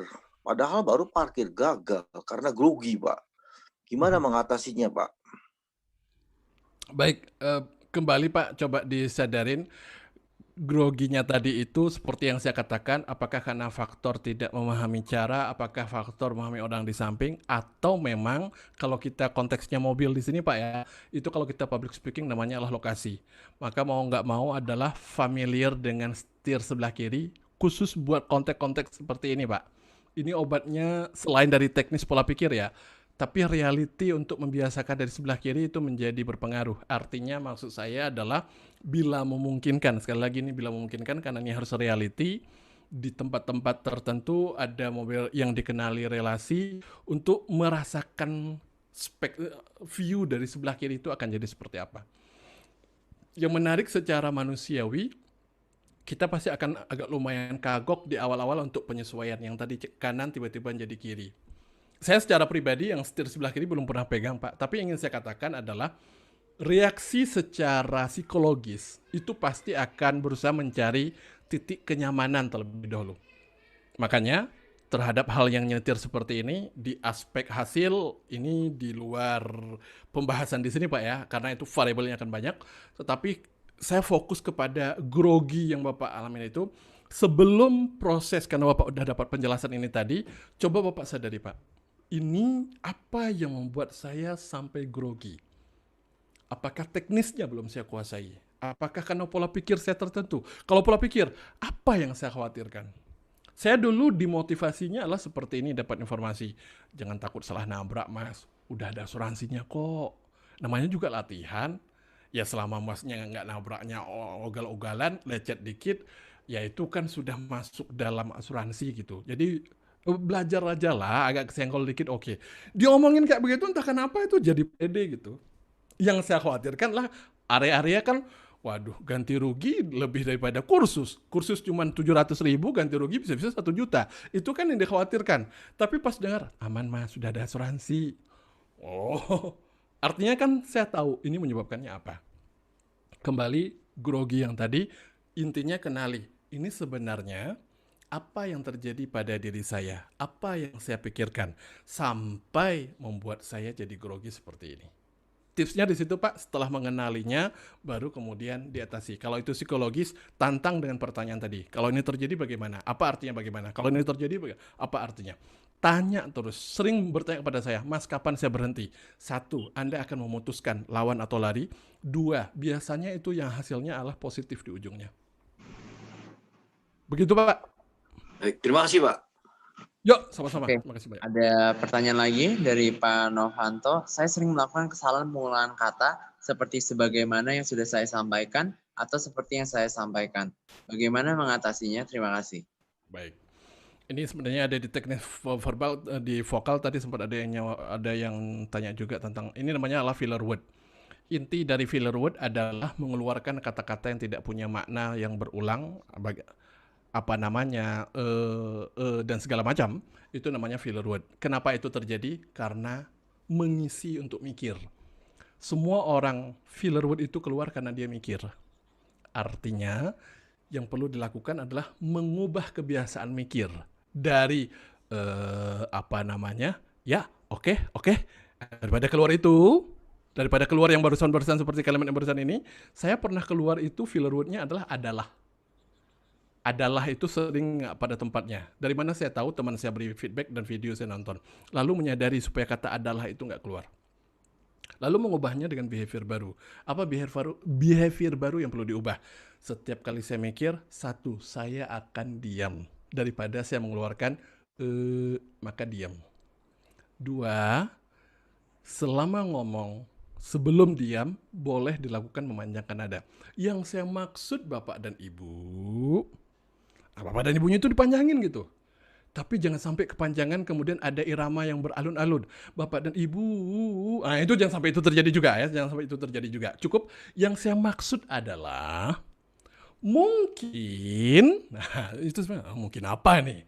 Sambil mikir, mungkin panjangin lalu diem. Karena kita mikir. Pertanyaannya, bagaimana cara melatihnya? Gampang. Cara melatihnya adalah, di sini saya ambil contoh terdekat di saya. Katakanlah ini ada MOS. Maka yang perlu dilakukan, berlatihlah untuk menceritakan MOS tanpa berhenti. Rekan-rekan sekalian, di tangan kiri saya ada namanya sebuah benda yang sering disebut dengan MOS. Benda ini kalau Anda perhatikan ada warna hitam, ada warna putih, dan kemudian dia juga ada warna merah dari cahaya lampunya. Benda ini ukurannya tidak terlalu besar dan tidak terlalu panjang. Kalau diukur panjangnya paling 10 cm. Ini latihan ngomong seperti ini. Saya kalau di kelas-kelas offline khusus buat ini, kalau saya dapatkan peserta saya memang ngalamin, itu ada sesi khusus yang saya lakukan namanya shock terapi. Apa itu shock terapi? Berdua-berdua. Ini nanti boleh dilakukan dengan temannya. Berdua-berdua, satu menceritakan. Contoh saya adalah dengan Mas Endi, saya akan ngomong, kalau sempat mikir selanjutnya mau ngomong apa, keluar kata maka Mas Endi itu harus kencang mengingatkan saya. Harus seperti itu. Ini harus terjadi shock induction di bawah sadar saya. Sehingga dia akan mengganti. Oh tadi bunyi tadi bunyi Sehingga nanti lama-kelamaan nya itu akan terim dengan diam. Lama-kelamaan itu akan daripada bisa dipanjangkan. Jadi yang di atas tadi sempat ada yang nanya ya tentang filler words. Ini sama, pengulangan kata yang berulang-ulang tidak ada maknanya. Maka kita bisa masukkan itu, masuk kategorinya adalah filler words. Begitu, Mas. Oke, terima kasih buat jawabannya. Ada pertanyaan lagi dari Pak Fajar. Bagaimana bila saat berbicara di depan umum, meski materi sudah kita persiapkan dengan baik, terkadang terjadi kondisi blank. Bagaimana tips mengatasinya? Makasih sebelumnya. Kalau tetap terjadi blank selain tadi recall, maka yang biasa saya lakukan, saya akan ada namanya adalah memang cue card ataupun hal-hal poin yang perlu saya persiapkan. Jadi kadang-kadang saya melakukan alat bantu, kalau itu slide baru ya, kalau ini materi baru ya, khusus materi baru, saya biasanya akan melakukan dengan font yang paling kecil di pojok kanan bawah, ataupun pojok kiri bawah. Fontnya agak kecil. Itu hanya trigger untuk bridging. Ini sebenarnya bahas tentang apa. Yang dimana saya tahu persis, kalau saya lihat di kata-kata tersebut, ini akan mengingatkan saya harus bahas apa. Itu biasanya clue yang sering saya lakukan kalau bisa presentasi. Bagaimana jika seandainya adalah ini masuk kategori saya dalam hal seperti ini blank, apakah karena nervous ataupun karena menyusun materi, maka ini perlu disusun juga memahami adalah saya mempersiapkan materi saya dengan baik. Hal-halnya adalah tema dan topik dan segala macam. Intinya kalau di sini kalau menurut saya adalah lebih kepada di area persiapannya. Jadi betul-betul dipersiapkan temanya buat apa, tujuannya kenapa, kemudian poin-poinnya mau dibahas, itu perlu disiapkan. Yang maksud saya disiapkan bukan hanya menyiapkan poin-poin di slide presentasi, tapi memang dari awal seolah-olah saya akan tahu saya mau ke Jogja, yang dimana tujuannya adalah rekreasi. Tiba-tiba di tengah perjalanan seolah-olah kenapa ada di sini? Paling tidak saya harus ingat ke Jogjanya tadi. Sehingga nanti akan mudah saya akan nanya kembali kepada orang-orang, ini metafor ya, ke Jogja itu lewat mana? Nah, saya perlu menentukan dari awal berdirinya saya di sini sebenarnya mau ngapain. Maksudnya bagaimana? Kalaulah diminta cuman waktu 1 menit, saya akan mengatakan apa. Itulah yang dimaksud inti poin. yang dimaksud dengan mau ngapain. Contoh, Mas, malam ini mau ngapain? Malam ini saya ingin mengatakan yang namanya nervous itu, Bapak dan Ibu, adalah ada yang namanya kecemasan dan takut. Takut itu adalah kita langsung melawannya, cemas itu adalah pola pikir kita. Dan mengubahnya tinggal membawa kecemasan kita jadi rasa takut. Cemas kita biasanya muncul karena materi nggak kita kuasai, nggak nyaman dengan audien, merasa tidak akrab, ataupun dengan lokasi yang belum terbiasa. Lalu caranya harus bagaimana? Yang bisa kita lakukan adalah nyaman, kuasai materi, nyaman dengan audien kita, lalu fahami betul, rasakan betul kedekatan dengan lokasi. Selebihnya nanti, kalau memang itu karena pola pikir Anda, ubah pola pikir Anda sampai Anda siap melawannya, dan maka itu akan membuat Anda menjadi lebih confident. Itu di kepala saya sudah ada itu. Sehingga kalaupun mau ngomong kemana, saya harus balik kemana. Itu yang dimaksud dengan betul-betul menguasai materinya. Oke, terima kasih Coach jawabannya. Itu menjadi kita benar-benar framing ya. Apalagi di tengah keadaan pandemi seperti ini, bagaimana kita memaknai keadaan ini. Itu penting juga kali ya Coach ya. Ya. Oke, pertanyaan berikutnya dari Pak Alwin. Bagaimana kalau di tengah acara fisik atau kondisi sakit tiba-tiba datang ya? Bagaimana mengatasinya?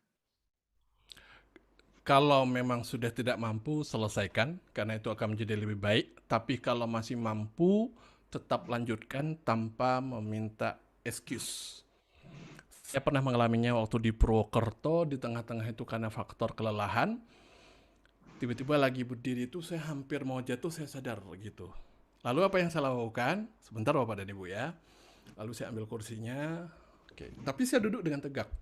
Itu karena tidak mau berdiri saja gitu. Tapi nggak saya katakan saya duduk dan segala macam gitu. Tapi tetap kemudian berusaha dengan bahasa tubuh yang maksimal. Itu kalau fit. Bagaimana kalau tiba-tiba memang harus jam terbang dan masih mungkin untuk ngomong tapi tidak maksimal. Lakukanlah semampu kita. Mampu kita maksudnya adalah, ini yang pertanyaan di tengah-tengah tadi, saya di Purwokerto pernah mengalami, di Bali juga pernah ngalamin. Jam 2 siang, radang tenggorokan saya kambuh dan batuk terus-menerus.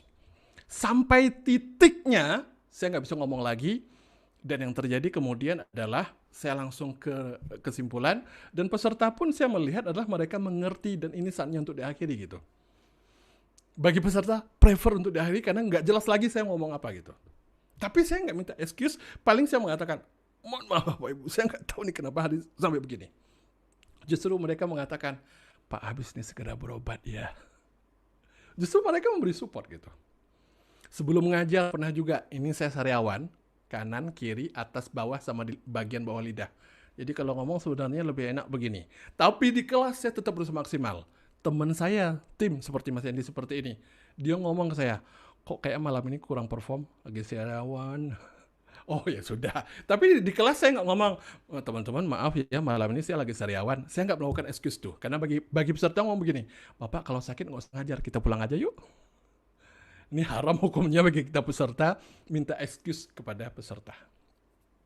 Caranya begitu. Mampu dilakukan, lakukan. Kalau tidak mampu berdiri ya duduk gitu. Ketika duduk pun tidak mampu, lihat ada tim yang bisa untuk di-refer atau enggak. Oh, saya nggak punya tim, maka perbanyak latihan. Perbanyak latihan. Mas, saya bukan training, tapi ngomong. Perpendek ngomongnya, yang penting pesannya sampai. Pokoknya melakukan segala macam, jika mampu dilakukan. Jika tidak, maka tidak bicara. Titiknya sampai di sana. Gitu. Baik. Nah, ini ada pertanyaan lagi dari Pak Fahrudin. Seberapa lama durasi kita berbicara di online yang harus kita off dulu baru kita mulai lagi? Kalau saya biasanya membaginya itu maksimal 15-20 menit gitu. Off di sini adalah ada pertanyaan. Sebenarnya itu bagian untuk memberikan bridging jeda supaya kesannya adalah tidak radio. Jadinya kayak begitu. Nggak sendiri kita ngomong, lempar. Ada pertanyaan atau nggak Bapak Ibu? Itu bisa cara saya. Supaya adalah menganggap itu akan menjadi ini selanjutnya, ini selanjutnya. Saya kalau di offline pun begitu juga cara saya ngajar. Per slide itu saya respon. Ada pertanyaan di sini? Clear? Yuk kita lanjut. Kalau saya konsepnya adalah kejar faham, bukan kejar tayang. Slide 20 lembar, baru 5 lembar nih. Dan waktunya udah habis, ya sudah. Lalu bagaimana cara menjelaskan dari lembaran yang ke-6 sampai 20? Saya akan mengekstraknya dalam kesimpulan. Intinya adalah yang dimana itu sudah mewakili lewat kesimpulan saya. Artinya secara kewajiban tetap tersampaikan. Tidak kemudian begini, wah Bapak Ibu ini ada 15 selesai lagi, kita bahas di kelas selanjutnya. Itu enggak. Hari itu adalah kewajiban saya untuk menjelaskan sampai hal apa, saya akan menjelaskan. Itu biasanya komitmen saya. Begitu. Tiba-tiba Oke. sakit. Pertanyaan berikutnya saya bacakan. Mhm. Nah, di sini oke Pak Kurniawan, para pembicara di ILC banyak berbicara atau ide, walaupun udah banyak pembicara sebelum telah menyampaikan pandangannya. Bagaimana bisa seperti mereka, Coach? Saya ingin konfirmasi apakah ini yang dimaksud umpamanya A udah ngomong, lalu B ngomong juga hal yang sama. Apakah seperti itu maksudnya? Ya, Pak Kurniawan boleh diklarifikasi seperti apa? Ya, terima kasih Coach. Saya maksud itu, walaupun kadang-kadang kan mereka itu memiliki expertise berbeda ya, tapi udah dibicarakan juga. Menurut saya itu sebenarnya kan kalau kita berbicara, ternyata yang lain udah berbicara, kadang-kadang kita bisa kehilangan ide untuk berbicara. Namun saya lihat pembicara di sana itu bisa aja gitu, slow di awalnya, lama-lama juga durasinya sampai 30 menit juga mereka habiskan di situ kan. Artinya menurut saya cukup ya artinya ada ilmunya kan seperti itu. Mungkin bisa dijelaskan Coach. Baik, terima kasih. Pak Kurniawan, terima kasih.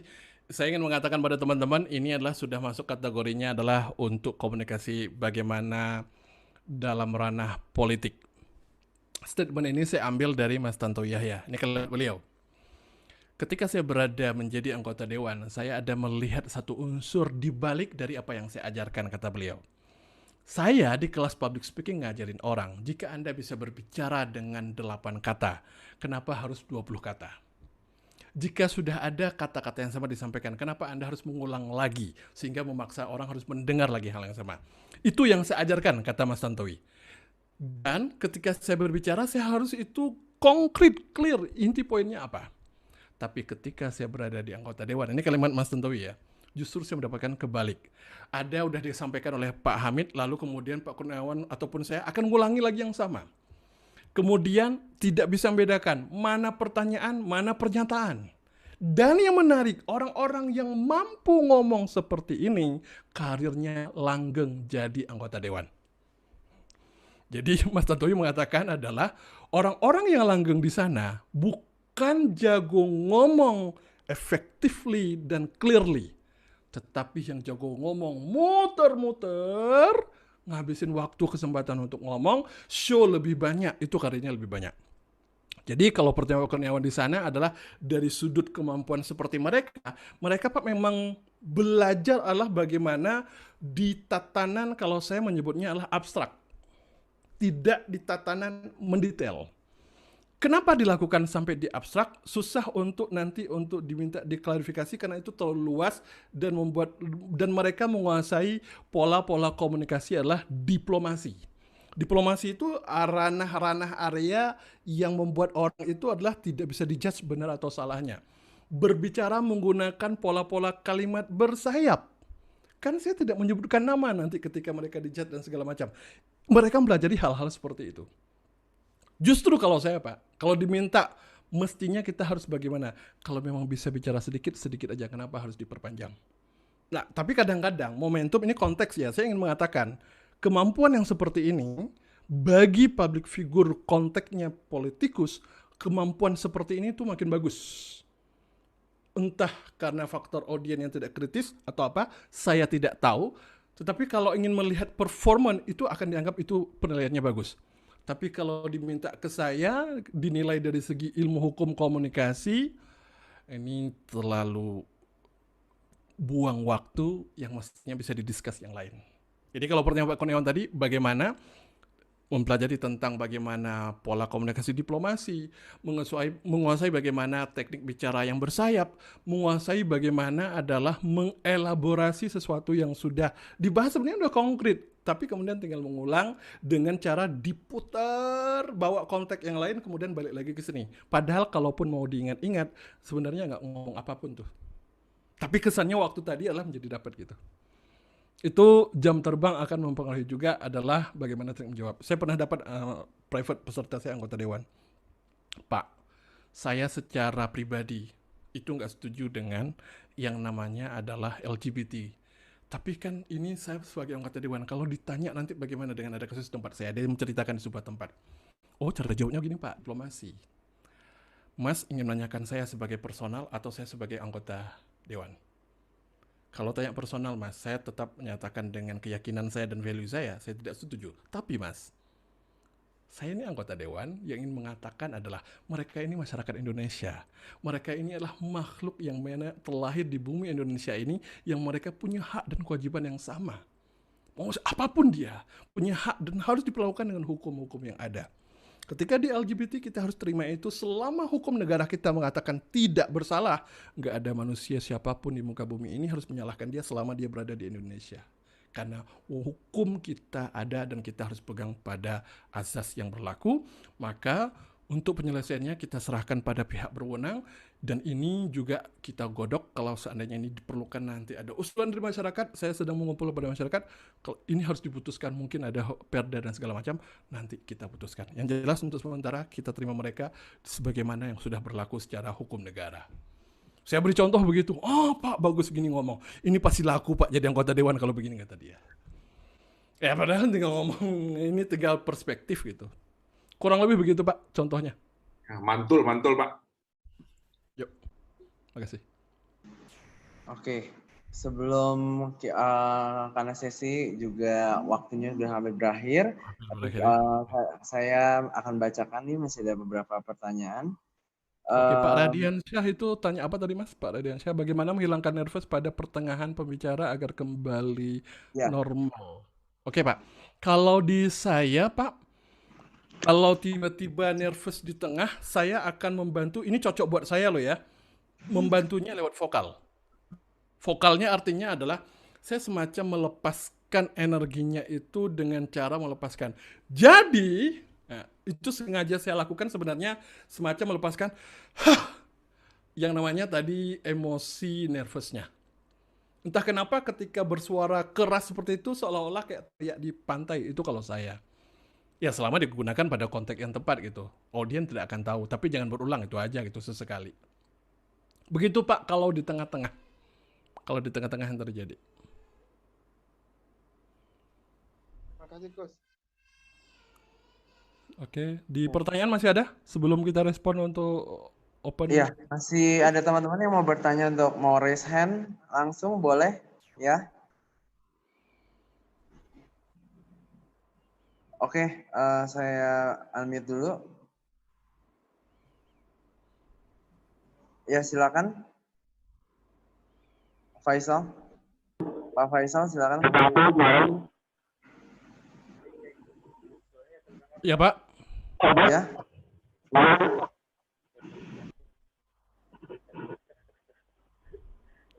Selamat malam semuanya, selamat malam Coach, salam kenal dari saya. Malam Pak. Ya, di Jakarta. Yang kita ketahui public speaking memang itu sangat diperlukan ya. Dan juga ada satu lagi, ini pertanyaan saya ada di kolom chat sebelumnya. Suaranya bisa jelas.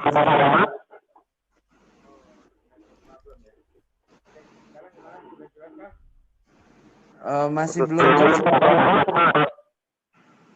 Kayaknya Oke, sekarang cek one. Udah yes, jelas. mantap Pak, mantap. Oke. Ya, sebelumnya salam kenal, Faisal dari Jakarta. Salam kenal Pak. Public speaking itu memang kita perlukan untuk setiap orang untuk bisa lebih confidence lagi sebenarnya. Yang ingin kita ketahui adalah apakah public speaking itu sama dengan speech? Karena kan ya maaf kayak kepala negara itu kan memberikan speech, apakah dia juga termasuk public speaker? Seperti itu. Ya, dan apakah public speaker itu harus menggunakan teks atau tidak menggunakan teks? Good public speakers, I mean ya. Seperti itu, Coach. Baik, Ya, terima terima kasih. kasih Pak Faisal, makasih untuk pertanyaannya. Yang pertama, apakah dia sama dengan speech? Kalau dalam bahasa Inggris, saya lebih meletakkannya nanti adalah kalau kita ngomong speech, maka nanti akan bedakan speech dengan teaching ataupun dengan training ya. Tapi di awal, pada saat kita ingin memahami tentang public speaking, perlu kita kenali perbedaan antara talk dengan speak. Talk itu adalah sama dengan ngomong, speak itu sama dengan bicara. Apa bedanya? Kalau ngomong, buka mulut, lalu keluar kata-kata, masalah orang paham atau enggak sesuai pada tempatnya, itu masa bodoh. Namanya juga ngomong. Tapi kalau bicara, sebelum buka mulut, kita memikirkan, apa yang mau saya bahas? Siapa pendengarnya? Bagaimana cara yang tepat untuk saya menyampaikan? Saya akan berbeda berbicara kepada anak-anak. Saya akan berbeda berbicara, contoh saya adalah seorang accounting. Kepada orang non-accounting, saya harus berbeda cara menyampaikannya. Termasuk ketika saya diminta, Mas, bawainnya dalam rangka adalah bagaimana menghadirkan semangat dan motivasi. Maka teknik vokalnya saya akan berbeda. Dan ketika saya diminta untuk membawakannya adalah dalam konteks kontemplasi, maka saya akan berbeda. Termasuk ketika diminta panggilan, selamat datang di Garuda Indonesia. Maka vokalnya akan berbeda cara penggunaan. Itu harus sesuai pada tempat dan konteks. Itu yang akan bedakan adalah antara talk dengan speak. Lalu mengenai speech, nanti akan bedakan dengan teaching. Saya sering membedakan lah begini, apakah Anda akan memberikan speech? Apakah Anda akan memberikan opening speech? Apakah Anda akan menjadi keynote speaker? Ini lebih nanti kepada konteks kita menyebutnya. Kalau saya mengajar, harus ada unsur yang namanya learning process dan teaching. Tapi kalau saya speech, maka semacam saya berpidato, yang di dalam sana adalah saya mengargumentasikan ide saya. Maka konkret ide saya itu harus kuat. Kalau teaching, maka keilmuan dan bagaimana proses keilmuannya harus kuat. Apakah saya akan menginspirasi? Itu masuk kategorinya adalah konteks. Itu gambarannya ketika dalam bernegara ataupun tidak bernegara tadi adalah kita bisa mengenal posisi saya sekarang ada di mana. Mohon maaf, beberapa saya menemukan orang punya jabatan, tetapi dia tidak bisa membedakan apakah wewenang dia pada saat itu, peran dia saat itu, melakukan opening speech atau sebagai keynote speaker. Saya pernah mengalami karena dia punya jabatan, pesertanya kumpul, kalimatnya lah begini, Aji mumpung nih Mas, lagi kumpul semuanya, sekalian bapaknya mau arahin. Bagi saya, oh ya monggo lanjutin. Yang penting adalah argonya sama, untuk saya nggak jadi masalah. Jatah saya bicara 2 jam, kepotong 1 jam oleh pimpinan, nggak jadi masalah. Mau selesai pun nggak apa-apa, yang penting argonya sama ke saya. Itu nggak jadi masalah bagi saya.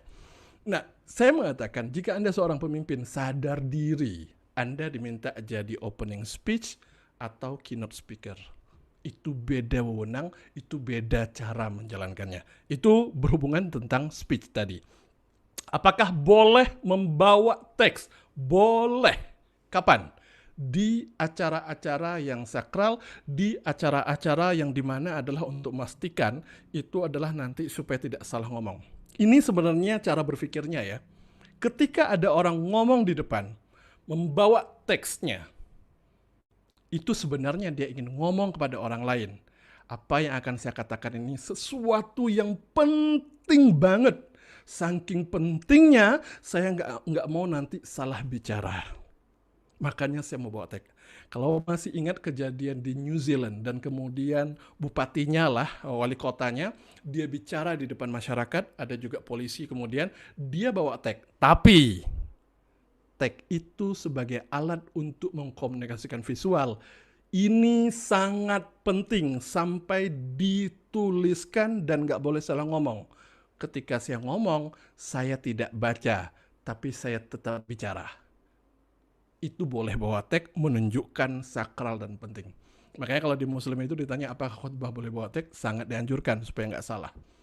Kenegaraan juga sama. Yang tidak boleh dari awal sampai akhir hanya ke teks.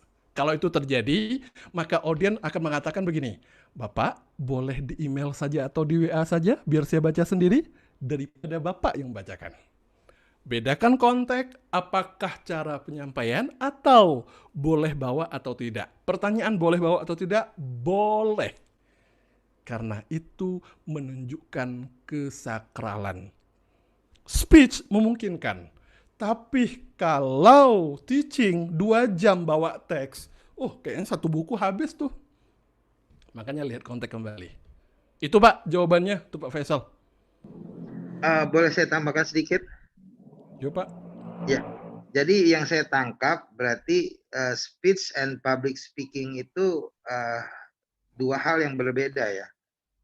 Oh begini Pak, public speaking itu adalah masuk kategori cara kita berbicara menggunakan unsur verbal, vokal, dan visual.